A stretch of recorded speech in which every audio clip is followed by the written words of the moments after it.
Hey, what's happening? It's Chris Redbeard Videos back with you with another awesome conversation. And this time, I'm excited to bring to you the great Amos Williams, bassist from TesseracT.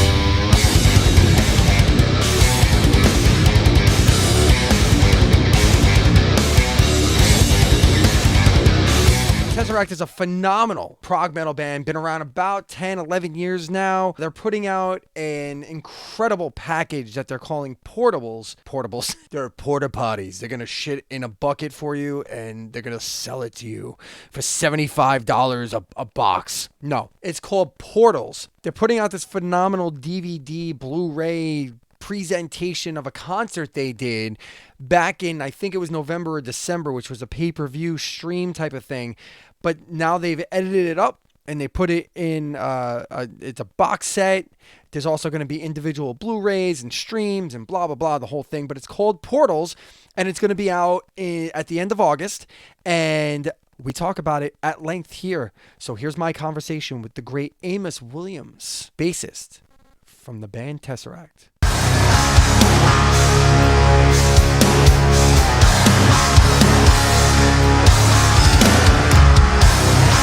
I'm here with Amos Williams from the brilliant band TesseracT. How are we doing, Amos? How's it going? Yes, yeah, it's cool. As you know, the world's crazy, but the world is crazy. You know what I mean? I'm alive, so I'm more than happy. right, and it's interesting. So let's just jump right into it. I went to my very first concert. Okay. Since the pandemic started on Saturday this past weekend. I saw the. What was that like? It was surreal. Yeah, it was surreal, but it was excellent at the same time. I was almost brought to tears because it was, like I'm a concert goer. I've been to over 600 concerts myself. I got to see Styx as my first show again back after I've seen them so many times, and it was super surreal. But at the same time, it's kind of like, should you be so close to me? Should you be so close to me? Like, I just traveled internationally for the first time for like 6 or 7 months. And yeah, it's just a bummer. You just hate everybody. And but at the same time, you're so happy that you're doing this. It's kind of weird. Yeah. It's kind of weird that you kind of hate everybody. That's an apt way of putting it. I'm adjusting my camera as we speak. My audience knows of my technical wizardry as we go along. This is still an evolutionary process. The whole video thing is only 6 months old in my life. So, so you'll have to bear with me there. So what you guys have done is like kind of the new revolution in live concert going with your portals, with the show that you did.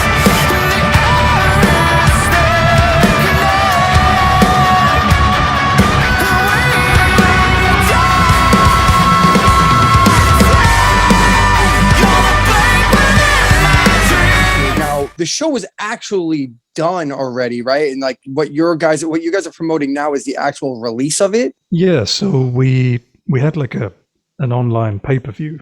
So that's the best way I can think of it. Okay.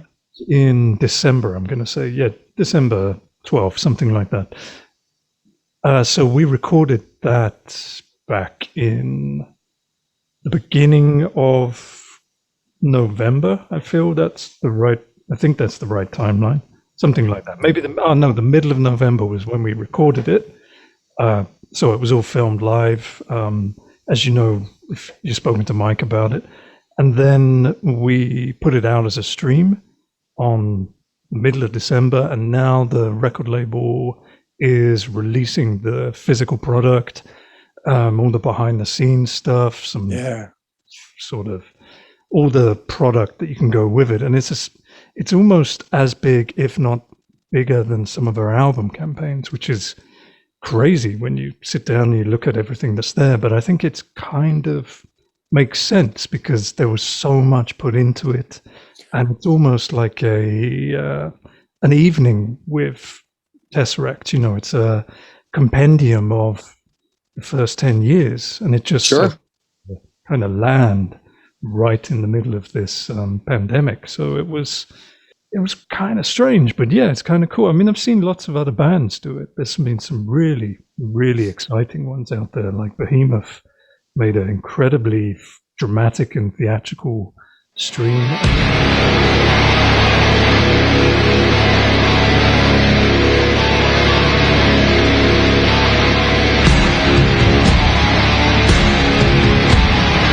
And then other bands have gone the other way entirely, and they've just done something. Say just, that's very diminishing on me. I don't mean that. They've basically made something that is, say, as intimate as possible.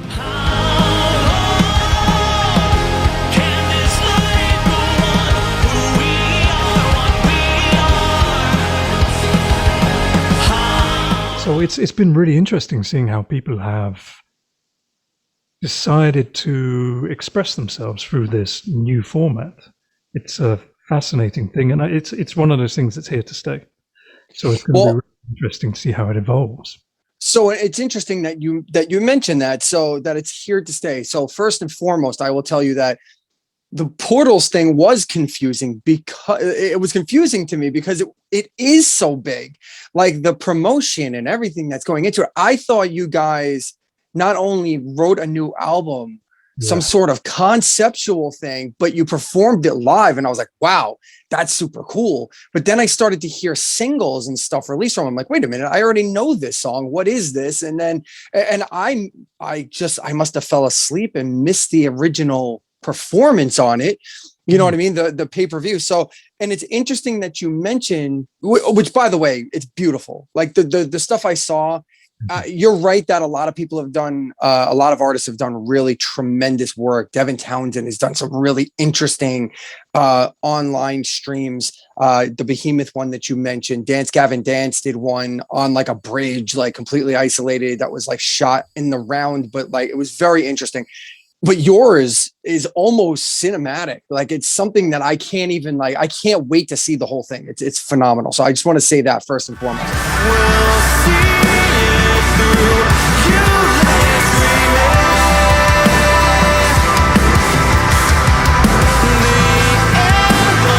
But the second thing that I found interesting that you said there was that it's here to stay. So as a band, as an artist yourself, have you guys already talked about like, hey, let's not go on the road anytime soon, like for a long, long time, and let's just do this? Or is this maybe something that's just going to always accompany a tour?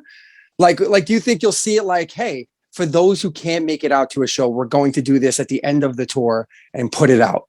Yeah, it's kind of like that. I mean, it's a two-way promotional tour as well. From what I know of speaking to other bands and speaking to industry people, it's very much going to be one of those things. It becomes a international date of a tour, right, where you're not limited by the problems that might occur on tour, where you've got to set everything up in a day, pack down on the same day, and travel to the next venue or the next state, city, whatever. It'll be one of those things where you put as much as you can into the show and the performance and the production, and it is available worldwide. Now it makes sense to do that at the end of the tour because the band will be on it then. But at the same time, if you ever think about it, it makes sense to do it prior to the tour, almost as an advert for the. Well, now, but do you get concerned if you put out an entire show like that people will go? Because I know a lot of people who don't necessarily love concerts. And like you said, how did it feel? You kind of hate everybody now.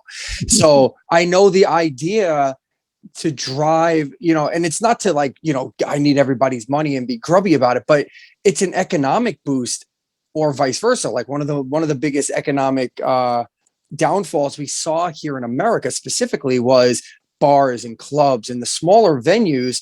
There's a lot of places that I used to love going to that are never opening again because they just couldn't survive. They couldn't pay the rent. They couldn't pay their mortgages or whatever it is that keeps them open. So do you think that it would hurt a tour? Like, you're like TesseracT is an interesting act because your headliners big time, like in Europe, But like over here in America, you were playing smaller venues. Mhm. Do you think it hurts you as a band if you were to put that out first and then try and rely on that as an advertisement, as opposed to people going like, well, I'm just never going to go to a concert again. I can't see myself packed like cattle like that ever again. I said that until I experienced it again. And now I think I'm okay with it. I'm also fully vaccinated, and I believe science when it tells me you're going to be fine. So go at it. So how do you feel about that? I feel that it's not going to detract from the show, or from the attendance to the show, certainly, because it's a very different medium. You can't reproduce what you have in the performance space on via a stream, simply because, and this actually led to us developing the show in the way that we did, because we realized the limitations of the show, which is you're putting it on a screen, and to try and capture a concert in a way that you'd imagine it at first is actually very, very difficult. Right. And it doesn't come across so well. So they're two different things entirely. And this is why we took the cinematic approach. We tried to make it almost look like a movie, is because that's the medium it is. It's on people's screens, be that a television, laptop, or even a phone. So it needs to not necessarily adhere to the rules of that, but it needs to understand the limitations of that. And those limitations will never match, in my experience, or my opinion, sorry, they will never match the show, the live show, being at a performance. Mm-hmm. And this is the key, sharing that experience with everybody else in that room. And that's the thing that really I miss about performing. I miss about touring and being at shows. I miss that euphoric, it's almost like being at church in a way. You've got this communal experience that everybody's locked in on what's going on stage. And it's not like they're just going, oh, this is amazing, and it's a one-way thing like it is with many screen-based performances. It's a two-way thing. There's the show is often only as good as the environment it's in, and the audience make up a massive part of that. So at least from my perspective, I wouldn't expect it to be detrimental. But if people don't wish to come to the show, or say they're in a country that we're not going to get to, then that's why streaming events are very useful, very important, because they allow us to open up a new concept, a new medium, and especially with what's happening now with the prevalence of not just, say, gamers on things like Twitch, but that's now turned into a music platform as well. Right. YouTube as well. YouTube Live is kind of a thing that could expand in the future. Vimeo as well. So we've got more and more of these elements where there could be something around the corner that we just don't know about, like perhaps music with augmented reality is going to be something that we see. It could be fun, it could be a gimmick, or I don't know, maybe VR via the internet. I think technology will drive this new wave of performance. And as we've got into things like 5G being available, that means that we could broadcast each and every show at 4K with multi-cameras and even surround sound if we wanted. There's a bit of a setup involved there from the technical side of things, but so long as there's that stream, we could say when next time we're in San Francisco, it could mean that everybody in California could potentially attend the event. You can geolock things so it's only a certain area. Right. I think it's one of those things that really, we're only at the start of this. This is. So it's going to be really interesting to see how people decide to exploit it. And I don't mean that just from a financial point of view, because it will be exploited heinously financially. as it always is. At the point, it'll be the small and the big. So people like Google, but also ground roots people that evolved this thing. And it'd be fantastic to see where it is in a couple of years' time. I'm sure we haven't actually got any concept of where the limitations are.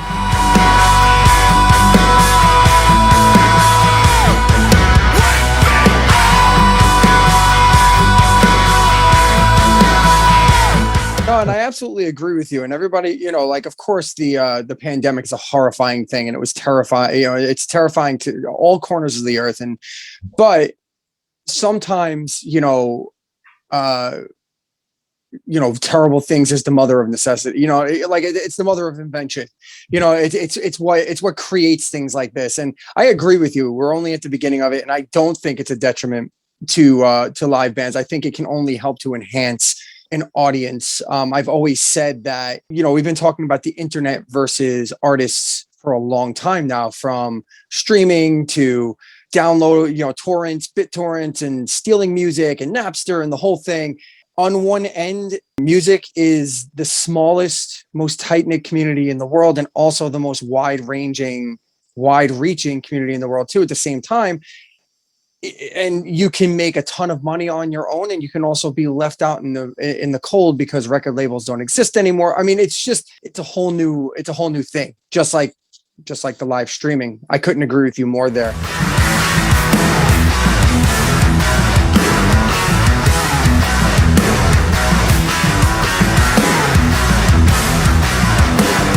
So you had mentioned the challenges that went into this project, this Portals, like, on how difficult it was to capture such a live event. So what were some of the challenges that you faced?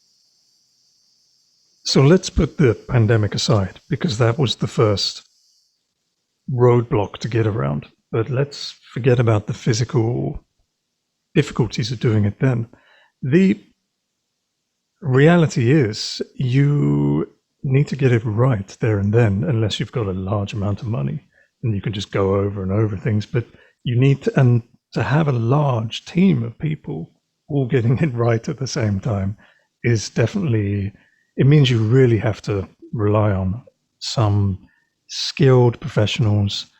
You really have to trust some people. And we were just super lucky to already know an excellent cinematographer, and we were able to trust his team that he would put together and he trusted to operate and discover because I felt really sorry for him because we threw him in. He's got no rehearsal. We had all the time leading up to it, plus a few days with Mike rehearsing. So we were doing the easy thing essentially, but it was the team around us that almost had to do it on the fly. The lasers weren't programmed as such in the sense that they weren't choreographed. They were very much on the fly. The lights were to some extent pre-programmed, but it was very much a case of by the seat of his pants. The guy, Tom, who's the LD, extremely skilled. But again, it was a case of he didn't know what we were going to do in this space until we did it. So it was very much an exciting thing to watch back because none of us truly had the vision as to what this could be. We had ideas because we designed the thing, but they were very much 2D ideas. Think of it like that. And wow. Have it on screen. It was a bit of a revelation to us. We were very much surprised at how it turned out. Not surprised that it was good, because again, these people were chosen for a reason, but surprised that it all came together, especially considering difficulties that the pandemic put towards us. It's just being in the same country was tough, hence why Jay, who is our drummer, he's based in Austin in Texas. Right. Now, at the time, I was living in France, but it was a hell of a lot easier to get from France to the UK. Right. that was fine. You know, all I had to do was self-isolate for a couple of weeks before I met everybody. Not a problem in grand scheme of things. But yeah, Jay just couldn't get over. So just having everybody in the same room, I suppose that getting everybody in the same room, I should say, that was really one of the hardest things in the end, because we don't all come from the same place. We're scattered. Even throughout the UK, we're scattered. So it was challenging to basically do this all separately and then bring it all together on stage. So even though it was recorded, it's almost as if it was a one shot. You're on stage and that's it, and it's over. And do you feel more pressure to, like, because it's kind of captured forever in the way that it was, do you feel like it's different than a live show where you can, like, make a mistake, or you can, go left and go, oh wow, that was something completely off? Like, there was no room for error here, correct? Even musically. But musically, certainly it was. I mean, it's, from our perspective, it's a great performance. It's not perfect, but it's a great performance. But it is what it is. Certainly, from a visual aspect, we could have choreographed the thing if we had weeks and weeks. But by choreograph, I mean like camera movements, things like that. Right. I certainly don't mean us dancing like we're. It's not a Tesseract thing. No. Daniel's the only one I've ever seen dance kinda in his moves, what he does. That's his thing. He gets lost in his own little world of. He sure does.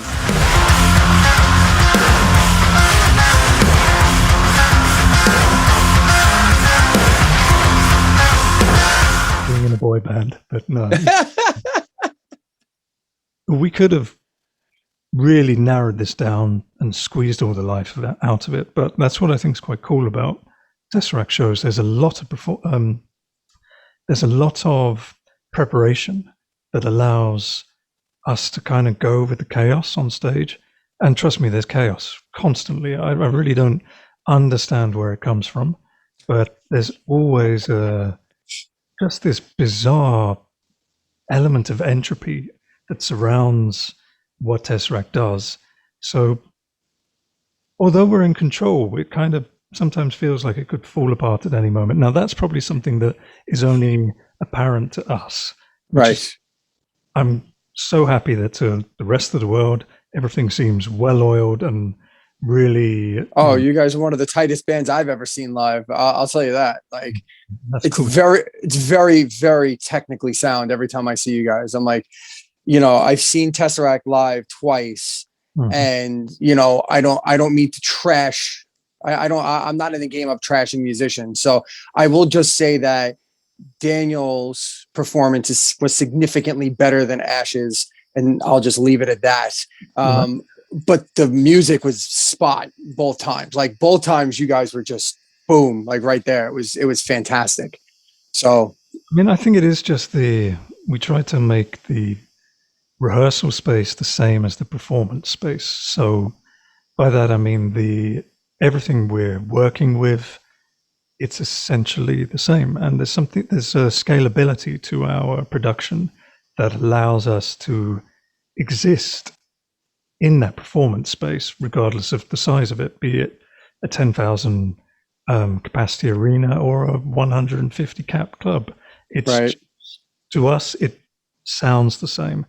And that is key, I think, to us having an element of consistency and being able to be relaxed. Think for yourself and be the renegade. Don't give in to him and his ugly ways. I can feel you go. Like I say, we're self-destructive, and I'm sure we throw so many spanners in the works that don't need to be there. And it's just, there's something about the nature of the human beings involved. There's an element of chaos that can't be squashed. Well, and that's what makes it, I mean, ultimately, that's what makes the live show awesome, right? That's what makes, like, it's why it's so disappointing when, like, one of my favorite bands of all time is Kiss. from the 70s, right? And it was very disappointing for me to find out in my teen years that their live albums weren't like truly live.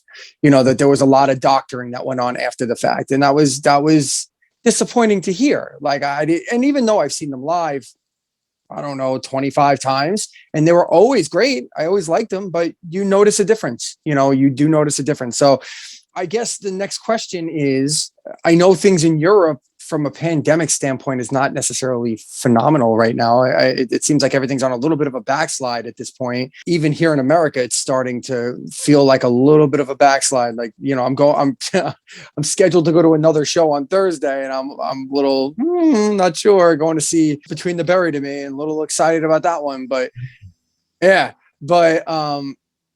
what's going on in the Tesseract camp? Are you guys just literally sitting it out and waiting? Are you guys writing new material? Like, what's happening? So we are in the process of, I'm not going to say finalizing demos. We're not going to do that for a while. But we've got a good majority of albums worth of demos. But Nice. the next album project is a little different. So there's an extra element that we're working on for that was as a result of the success of Portals. So we decided that as well as the audio, there's a different side to Tesseract that we need to explore as well. So we're working on that. It's going to manifest itself, but the concept that we've got for the next album is solid as from our point of view, and it really demands that we explore this different side of us. So we'll see how that goes. We've also talking about streaming is quite pertinent because we are launching a Tesseract Twitch channel. We're on Twitch. That'll be fun. Where all the individual members are going to do some of their own things on Twitch. We're going to try and do as many collaborations with each other as possible, so it's not just like a. And is there a channel yet? Like, is there a channel name or? Yeah, it should be Tesseract Official, but I think we're in the process of making that happen. Okay, so I'll throw that up there. I'll look it up and make sure it's official. Dan and Jay, they're already big on Twitch, so it's basically, if you can't find the Tesseract one, check them out and it'll be sorted through them in a few weeks, I'm sure. So we're doing that. And then I think it's in November, we are supposed to have a tour with Trivium, Heavens Shall Burn, and Fit for an Autopsy. Which it's a heavy ass bill for us to be on. Yeah, that's an odd lineup for you guys. I mean, it seems to be something that we can go between both. We can go the heavier spectrum and lighter spectrum. It's just, maybe some people see that as our strength. Some people see it as a weakness that we don't sit in one place. But we love being able to just go out there and tour with some bands that are brutal and then tour with some bands that are beautiful. It's fantastic. Well, that's the thing about being a prog band, a progressive, metal band, is that you progress, and in that progression you can go in either direction. So is that a European tour, your American tour? But like we've been saying, right now things don't look good, so perhaps that tour is not going to happen. Yeah, who knows, right? But it's a fun tour. Yeah, it's most of Europe, which is fantastic, including the UK. So that's really cool. It might end up being just the UK because the UK looks like it's going to just open its doors and. Let's do it, right?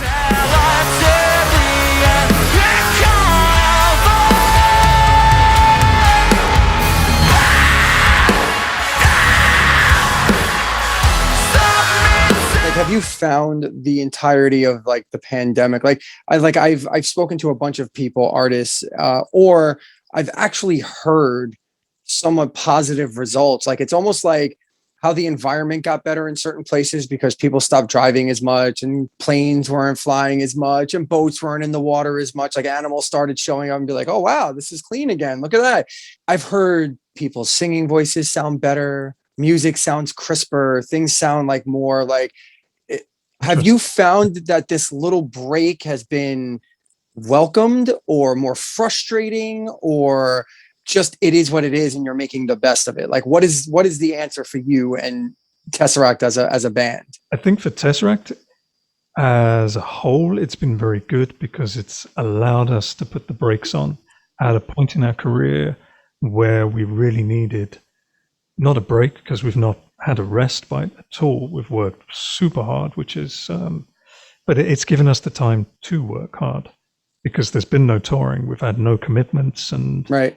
allowed us to redress a work-life balance is wrong, but a touring studio balance. I think it's allowed us to think about that.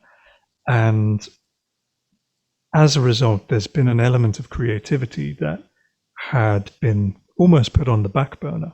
So that's very intriguing. And I'm hoping that the way we've set up Tesseract now means that we can do an album, and then instead of have another album in 2 years, it'll be another album in 4 years, perhaps. But the album will have, I'm not going to say it's better or worse, that's not for me to decide, but perhaps there'll be the decisions, the creative decisions that go into it, and the creative concepts that go into it will be given the time that they need to bloom and blossom. And I expect that that's the case with a lot of bands. I would also suggest that there's a burst of creativity that's happened because musicians, they tend to have, whenever they have a bit of a depression, which that could have been brought on by knowing people that were personally ill or whatever, or just being clamped down for that initial lockdown period, the resulting high that comes after that can be an intensely creative period where there's just so much energy. So I've definitely seen that where there's been a few bands where out of nowhere there's an album. Yep. And that album is of a different type of energy and ferocity that might not have happened were they already out being jobbing musicians. Sure, I agree. I do think the respite has caused people to see things a little clearer. Obviously, there's a lot of bands that maybe might not make it. Well, yeah, that's the other side of it. The smaller bands that don't have the clout or the the ability to just not tour, and make and remain afloat and live, and that's a shame. That's a shame of it. Luckily I have not lost any of my favorite bands yet, so I can say that I haven't seen it. It's just going to take them longer to recover, perhaps. Yeah, maybe. Perhaps. As it is, we still don't know how long this is. So we may be at the beginning. I really hope we're at the end. But it's true. It's true. We might be putting the cart before the horse, as they say. So when is Portals due out exactly again? And in what way? Like in what you said, the physical form. So DVDs, box sets, what's the story? So we have a 27th of August. I think that's the release date. All right. And we have a 48-page booklet version, which comes in this. Again, this is another example of taking the time to go, no, we're going to do this properly. There's a massive hard case deluxe edition that has like 4 discs, and the way the packaging is alone is something that I love it. It's not just a book like that. It opens in a way that fits with the concept, and everything inside it works as if you were stepping through a portal, to be cheesy, but it just if you're going to do it, you just do it. You know what I mean? Do it as big as it can be. So absolutely, big ass version. And I don't even want to know how much that costs, because I'm sure it's stupid money, but it's one of the it's a big thing, so it has to be done well. Then we got the Blu-ray, which is great. That has a couple of different versions on it. So there's different audio versions. By that I mean different audio resolutions, not different types. We've got the CD, which is a double CD because it's like a 90-minute show, something like that. Longer than that, actually. Wow. Then we've got a triple vinyl, because again, it just doesn't fit. Wow. So that's really cool. Vinyl. It's like a 3 gatefold thing. It's That's fantastic. awesome. Yeah. And then the digital as well. So it'll be not just on really crappy things like in terms of resolution, like Spotify streaming, but Sure. I think it's on Apple Music as well, which is like a high-end lossless thing. As far as I'm aware, I could be talking bullshit, but I know And we're a high-resolution version, so there must be a 32-bit version out there. And where can you find all the physical stuff? Where would you suggest people go to buy those or to shop for them? The link's on our website, which is tesseractband.co.uk, but it's on Amazon and things like that now. So, Alrighty. yeah, I mean, it's surprisingly mainstream in terms of its outlets. It's like on Revolver and things like that. Great. Excellent. Well, everybody be on the lookout for TesseracT Portals, August 27th, he says. It sounds like your options are limitless. The stuff will be, of course, on your streaming sites. If you want to listen to the crap versions, you're more than welcome to, but it sounds like you're going to want the full-throated, full resolution, like ear sexing your ears and your eyes. Amos, thank you so much, man. I hope that this whole thing clears up, especially out there, and none of your family is affected and all that stuff. I hope we wish you health in the whole thing. The same to you, man. I hope everything's cool out there in the US. All right. Thank you so much for taking the time to talk to me, and we'll catch up in the future. Hopefully you guys will be out to America as soon as this whole thing goes away. Cool, man. See you next time. All the best, man. Take care. Falling for